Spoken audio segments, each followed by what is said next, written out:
Hello and welcome to the Tarkus Zone. Thank you for joining me. Today we're going to be discussing the game Nightingale. It releases tomorrow, about 24 hours from now. It releases on the 20th around 11 a.m. Eastern Time. So today's the 19th. The article on which we're going to read today is the pre-launch updates that the developer put out on 2/16 of 2024, so a few days ago. What I like to see with articles like this or information that the developers provide is that you know they're listening to the player base, their audience when they come and make changes to their game. We're going to read through this update here, and we're going to see that a lot of these changes got made because the community played their game and said, look, we think you should do this, this, and this. Kind of normalize your game with other survival games, what people expect to see in a survival game.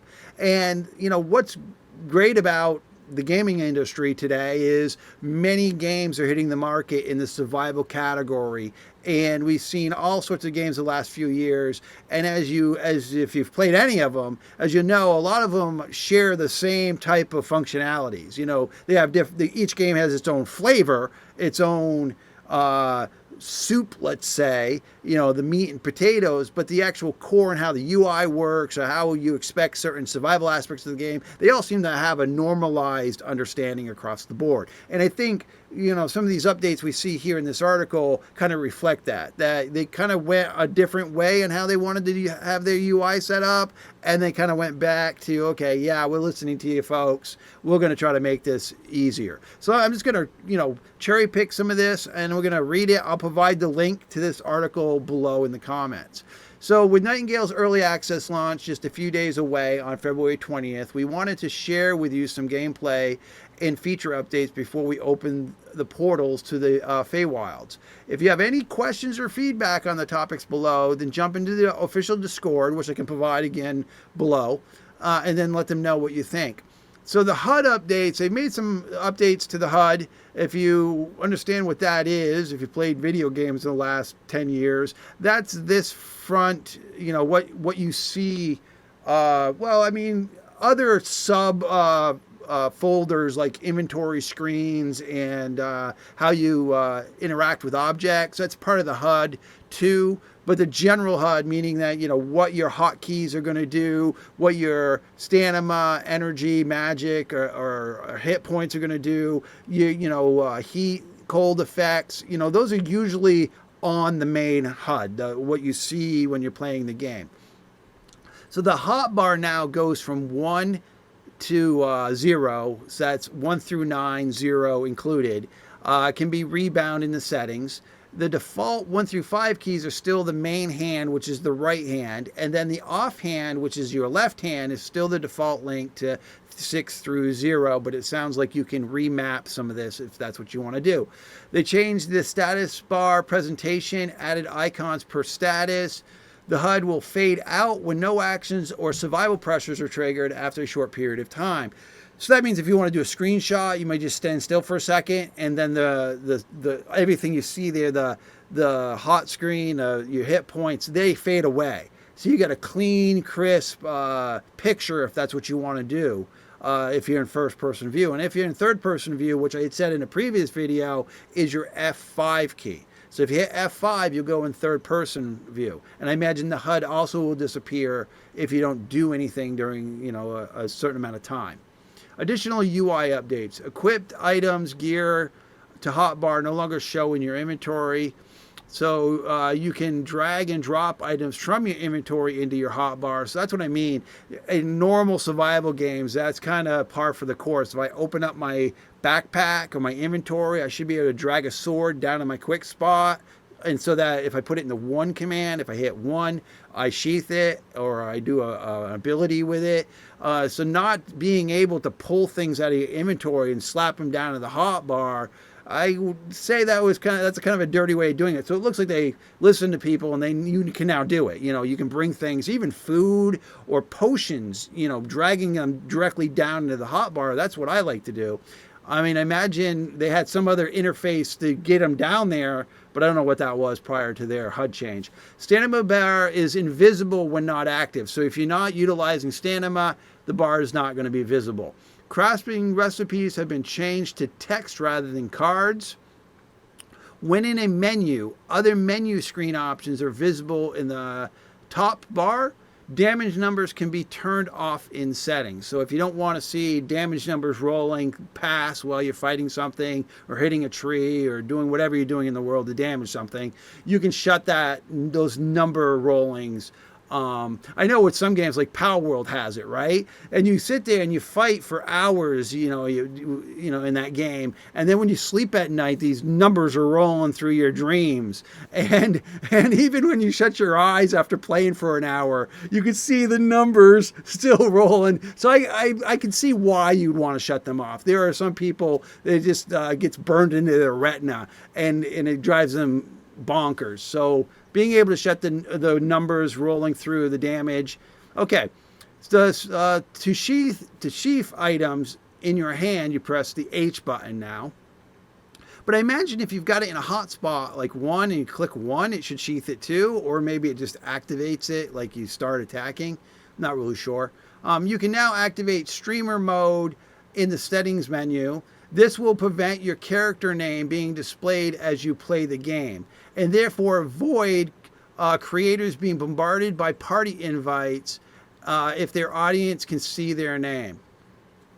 Oh, boo-hoo, I'm a streamer, and I'm gonna to me, I guess this could go either way. I mean, I don't have a fan base knocking at my door every second, but I can imagine those people that got probably a million subs don't want to be bombarded by invites while they're trying to stream a game, and therefore they don't want their in-game character name available for people to see, so they're not, fan bombed. But I still think that's what kind of streamer, wants to be secret mode to what they're doing in a game? I mean, that's the whole thing, is your fan base is there. I mean, there is many actors and actresses that have always said that, yeah, I'm a great actor, but I wouldn't be doing acting if it wasn't for my fans, because it's the fans that pay the bills, right? But I guess this is a video game, so you're going to play it either way. And, like me, I don't get paid to do any of my content. I don't monetize my channel. I get zero income for doing my streams. But I imagine there are streamers out there that don't want to be bothered by the plebs of this world, and therefore they incorporated this streamer mode so that you can ghost around without anyone knowing who you are. I guess while you're streaming, because I imagine in game, if I walked up to the person, I'm still going to see their name above their head. It's just that I got to literally be near them to see it. But in the streaming elements, when I'm streaming on Twitch or YouTube, in the mode, you won't be able to see. So, the other option could have been is don't tell people what server you're on or what seed you're on. I don't know if that's even a possibility. Who knows? But that seems like, ooh, boo-hoo, I'm being bombarded by my fans. I gotta slink under a rock. Okay, we'll continue to refine update the UI as we move into early access. So please let us know how to, okay. So this is what the UI looks like when you're in the inventory screen or the player screen. It looks like it's the inventory screen because you see it's orange highlighted up here. So you can see what's going on in the inventory, what's actually on your person. This 76 must be the gear score. And if I haven't said this before, I have not played any of this game yet. So I'm just kind of going over it with the pictures that we see here. And then obviously some of the statistics of what your controller support. I've already read this. They're going to have controller support, but you're still going to need a keyboard and mouse to do certain functions. So you'll be able to play on the controller, if you've got one. But there'll be certain things that you'll need the keyboard and mouse for. This FSR3 removal, you can come read this for yourself. They removed it because it wasn't working correctly. Now the Steam Deck, they are not officially saying this game is supported for the Steam Deck. They're saying that outright, but it will work in the same way the controller will work. You'll be able to play it on the Steam Deck, but there'll be things that you won't be able to do unless you have a keyboard and a mouse. And they don't want to hear anything from you on day one about the Steam Deck, because they're saying in this article, don't bother us. we will eventually support Steam Deck. We will officially say, today's the day Steam Deck is officially supported, and then you can bother them about it, but they don't want to hear from you on day one. And I think they don't want to hear from the controller people either, because they're trying to say that we're in early access. This is a computer game, use a keyboard and a mouse.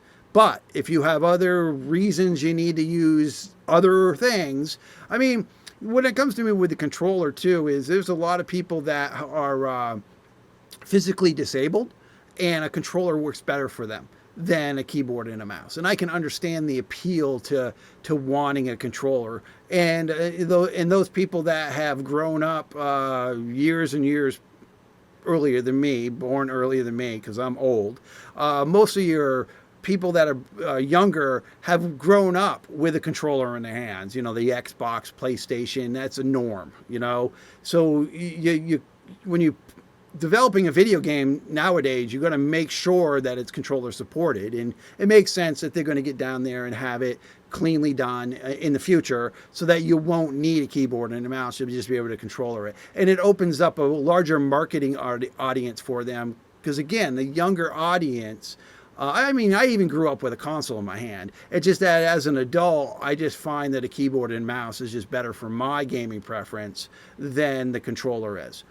All right, well, I just wanted to go over this article. The game launches basically 24 hours from now. Hope to see you online on that tomorrow. I'm definitely pulling the trigger. I'll be downloading it. I'll be doing some streams tomorrow, and you're going to see my name over my head. I don't mind if you fan bomb me. You can say whatever you want to me in game. Send me a message if you want to send me an invite. And if I can't join you at that time, I will just send you a tell saying that I just can't, join your group at that time. But as Tarkus feels, that the more the merrier. So if you want to get within my orbit within the game and want to do things with me in the game, then I'm all for it. If you see me online, you send Tarkus a message, and if I can accommodate whatever your needs are, I will. All right, well, thank you for joining me, and this has been the Tarkus Zone.